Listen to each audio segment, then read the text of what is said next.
So this is how we're sitting right now.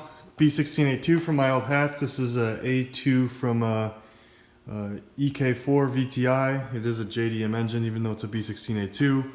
We got the factory B16A2 4.4 final drive transmission, which is going to be a huge upgrade from the old B18B, which I was planning on putting on in this car, which is great. So big moves on this car. Got the engine in, basically just waiting on parts to come in.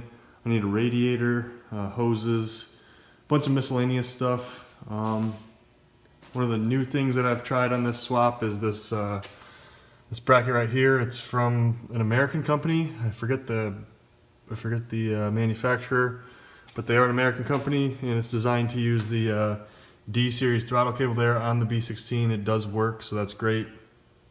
And I've also never ordered one of these cheap Chinese eBay distributors because I'm running a EJ1 Z6 harness on this engine.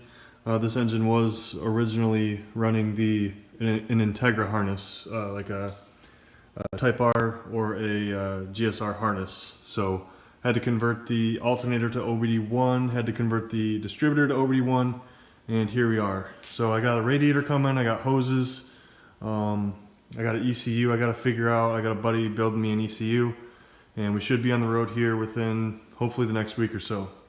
Till next time, guys, stay tuned for updates.